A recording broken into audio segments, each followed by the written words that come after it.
সাবধানে বোকা ছেলে, কোনোদিন মেয়ের পাল্লাতে পড়িও না, তোমাকে জাহান্নামে ঠেলে দিবে। তার ফাঁদে পড়বেন না। ও ভয়াবহ বস্তু, আপনি দেখলেন না? ওই যে জুলাইখা সব দরজা বন্ধ করে দিল, সব দরজা বন্ধ করে দিয়ে বলছে, হাই দালাল, এইসব তুমি আমার সাথে জেনায় লিপ্ত হও। সব দরজা বন্ধ করে বলছে, এইসব তুমি আমার সাথে জেনায় লিপ্ত হও।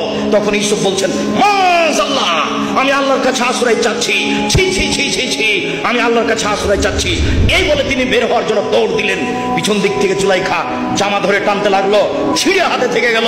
তিনি বের হয়ে গেলেন, দরজা খুলে বের হয়েছিলেন তা বোঝা যায় না। তিনি আগে আগে বের হলেন, পিছনে পিছনে জুলাইখা বের হলো।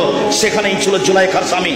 তিনজনে এক জায়গায়, জুলাইখা, ইউসুফ, জুলাইখার স্বামী। চট করে জুলাইখা কথা পরিবর্তন করে দিল, দেখেন এই লোককে আপনি বাড়িতে রেখেছেন যে আপনার স্ত্রীর সাথে জেনা করতে চায়, আর আপনি একে বাড়িতে রেখেছেন এ আপনার স্ত্রীর সাথে জেনা করতে চায়। সাবধানে বোকা ছেলে, কোনোদিন মেয়ের পাল্লাতে পড়িও না, তোমাকে জাহান্নামে ঠেলে দিবে।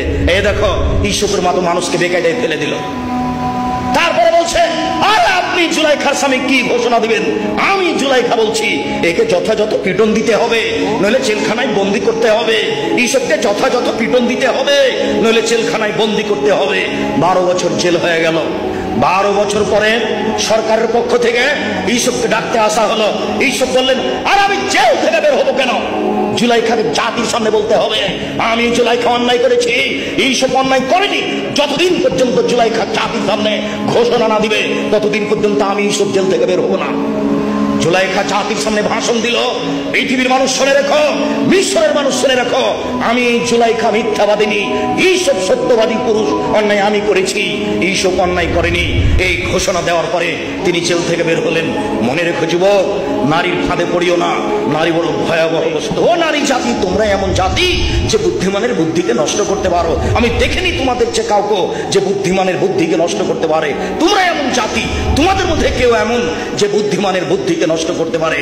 একবার হাসি দিয়ে কথা বললে সব বুদ্ধি বিবেক শেষ হয়ে যায়। তাই তো রাসূল সাল্লাল্লাহু আলাইহি ওয়াসাল্লাম বলছেন, পৃথিবীর মানুষ হাত্তাকু দুনিয়া ওয়াত্তাকু নিসা, তোমরা মহিলা থেকে বেঁচে থাকো, পৃথিবী থেকে বেঁচে থাকো। পৃথিবীর মানুষ, তোমরা মহিলা থেকে বেঁচে থাকো, পৃথিবী থেকে বেঁচে থাকো। তাই রাসূল সাল্লাল্লাহু আলাইহি ওয়াসাল্লাম বলছেন, মা তারাকতু বাকি ফিতনাতান আযারান রিজালা মিনান নিসায়ে, আমি ছাড়িনি কোন বস্তু যেটা পুরুষের জন্য বেশি বিপজ্জনক হতে পারে নারীদের চেয়ে। নারী হচ্ছে পুরুষের জন্য সবচেয়ে বিপজ্জনক বস্তু। নারী হচ্ছে পুরুষের জন্য সবচেয়ে বিপজ্জনক বস্তু। নারী হচ্ছে পুরুষের জন্য সবচেয়ে বিপজ্জনক বস্তু। তাই তো রাসূল সাল্লাল্লাহু আলাইহি ওয়াসাল্লাম বলছেন, ইন্নাল মারাতা তুদবিলু ফি সুরাতি শায়তান ওয়া তুদবিরু ফি সুরাতি শায়তান, নিশ্চয়ই মহিলারা শয়তানের বেশ ধরে আসে, শয়তানের বেশ ধরে যায়। নিশ্চয়ই মহিলারা শয়তানের বেশ ধরে আসে, শয়তানের বেশ ধরে যায়। নিশ্চয়ই মহিলারা শয়তানের বেশ ধরে আসে, শয়তানের বেশ ধরে যায়।